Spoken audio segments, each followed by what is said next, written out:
I now call on Mr. Slaughter to make a motion under Article 1 of the special town meeting.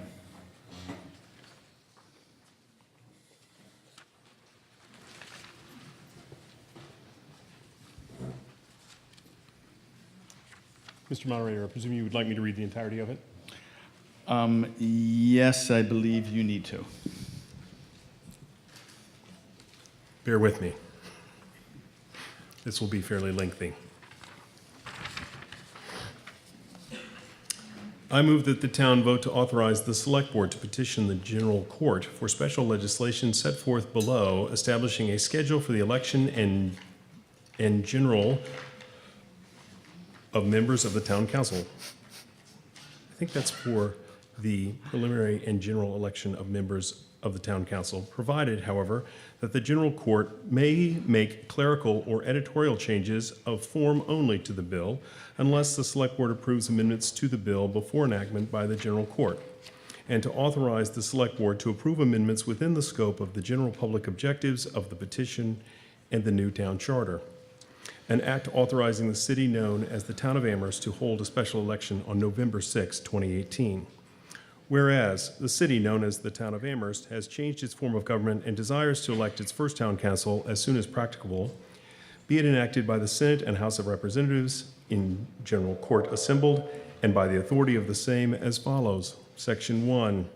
Notwithstanding any general or special law or charter provision of the city known as the Town of Amherst to the contrary, the city known as the Town of Amherst shall hold a special election for the office of Town Councilor on November 6, 2018, and a preliminary election for the office of Town Councilor on September 4, 2018. Section 2. Notwithstanding Section 7 of Chapter 53 of the Massachusetts General Laws or any other general or special law or charter provision to the contrary, nomination papers for the office of Town Council member shall be filed with the Board of Registrars of the city known as the Town of Amherst for certification of signatures on or before 5 p.m. on June 29, 2018. Section 3. Notwithstanding any other general or special law or charter provision to the contrary, the Board of Registrars shall complete certification of signatures on these nomination papers on or before 5 p.m. on July 10, 2018. Section 4. Notwithstanding Section 10 of Chapter 53 of the Massachusetts General Laws or any other general or special law or charter provision to the contrary, certified nomination papers shall be filed with the town clerk on or before 5 p.m. on July 13, 2018. Section 5. Notwithstanding Section 11 of Chapter 53 of the Massachusetts General Laws or any other general or special law or charter provision to the contrary, a candidate who has filed nomination papers to fill the vacancy of the office of Town Council member may withdraw his or her nomination by filing a notarized withdrawal no later than 5 p.m. on July 17, 2018. Section 6. The town clerk shall take all actions necessary to conduct the special election for the town council on November 6, 2018, as provided in Section 10.7 of the Charter as adopted on March 27, 2018. Section 7. Notwithstanding any general or special law to the contrary, the issuance by the town clerk of nomination papers for the office of town council member and the filing of such nomination.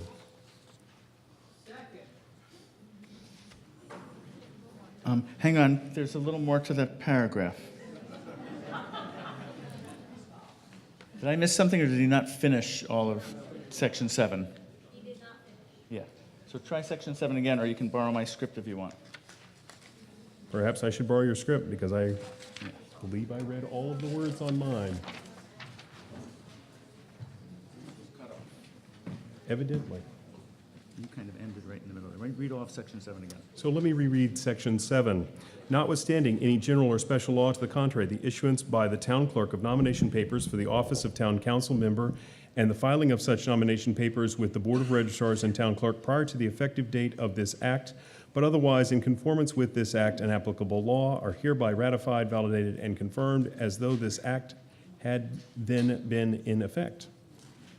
Shall I read 8 as well? Yes. Section 8. This act shall take effect upon its passage.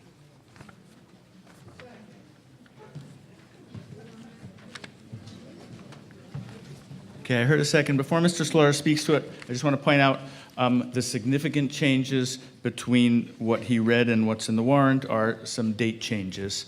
And I assume Mr. Slaughter is going to be explaining why there are differences. I just want to point out that I've already looked at it carefully, and I have ruled that his motion is in scope of the article. Mr. Slaughter, you have 5 minutes. Hang on, I hear a point of order. Wait for a microphone, please. Felicity Callahan, Precinct 9. I don't even have a Section 8 in the motion sheet. Mr. Moderator, that's what I was trying to tell you. It's what's up on the screen and what's on their motion sheet. So it got truncated. Yeah. Can we somehow find a copy that has a complete Section 7 and it has Section 8 and project it on the screen? The one in the back of the room did not have that.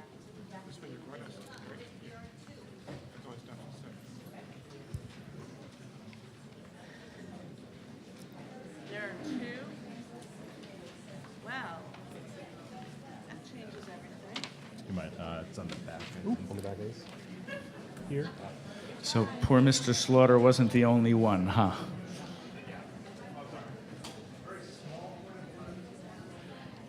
Yeah, there's a point of order, but you still need a small microphone, so wait for a microphone.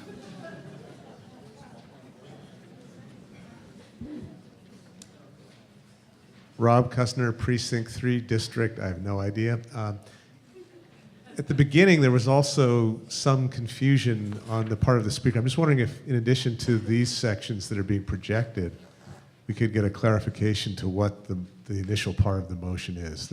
Mr. Slaughter Well, attempted to explain it. he'll be speaking to, being confused about the motion isn't a point of order. He will be speaking to his motion. So you should just be patient and wait. Excuse me, it's not the grammar was wrong. He inserted things that aren't in the text, Right. which I don't believe is in order. Thank you. Right. So I can reread that. If Establish a schedule. even clean text, I can reread that section.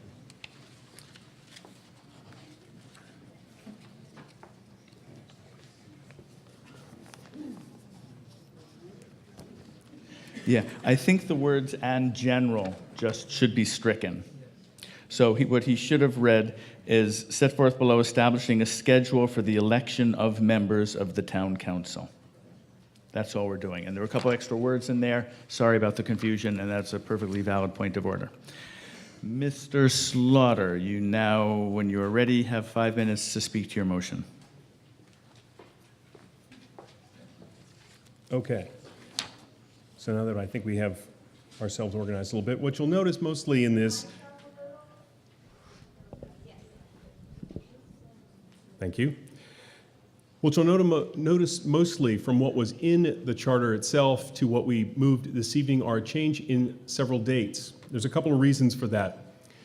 One of which was some questions that were raised at a select board meeting relative to the ability of people to participate in the nomination process. And as a result of that, we asked town council to opine upon that and whether or not there were changes that could be made or not.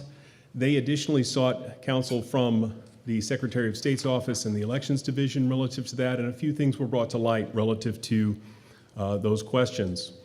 One of which was that although the charter states that June 1st is the date of nomination papers being made available, actually it says shall be available. It doesn't preclude having them be available earlier than that.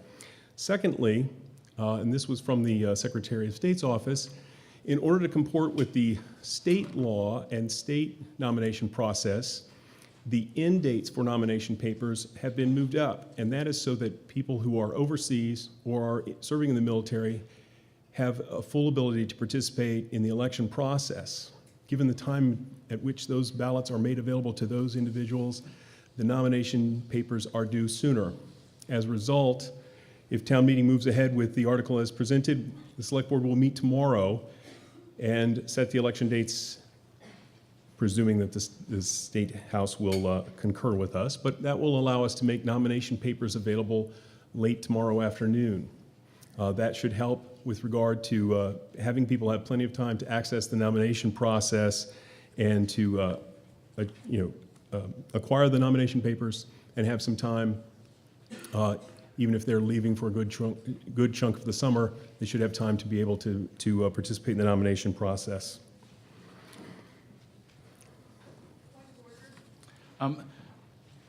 Is it really a point of order that warrants interruption of the speaker? Okay. Good. So one of the other pieces of this, and this was something that has been in the document and has not changed with this motion, is the election dates, the recommended election dates of September 4th and November 6th. The Charter Commission spent a fair amount of time putting this together and wanting to coincide with the state primary and general elections because we get a lot larger voter turnout, just in general, and that enfranchises more people, and more people take advantage of the franchise of voting. And so that opportunity to vote is one we wanted to take advantage of, and the fact that people will be coming to the polls for that purpose, and that voting for town councilor will be an additional opportunity for those folks, as well as their state legislators and national legislators. The additional factor with regard to having the elections concurrent with the state and federal elections is that running full separate elections on dates different than the state election is more expensive than running them concurrently. Even though there is some additional difficulty with that, it is far more difficult and far more expensive to operate those elections as separate dates. Additionally, that means if we were to have dates other than those proposed, we would have 4 elections in a span of 4 months, basically. A couple of other points I'll make, one of which, and we spoke at our previous to town meeting, the select board was meeting, we spoke with town council, and we were discussing the nature of changes to the election dates. Given that those were spelled out expressly within the charter that passed, we have no ability to predict whether or not the legislature would accept any other dates than those that were in the charter. Given that the entire town voted on those dates as part and parcel of the charter, those would be likely the ones that they would find acceptable. Any other dates they may or may not find consistent with the charter and the intention of the voters as they spoke on March 27th. The Select Board recommends this to you unanimously, and we hope that you will pass this, this request for special legislation and that we can set our elections for September and November. Thank you very much. Thank you.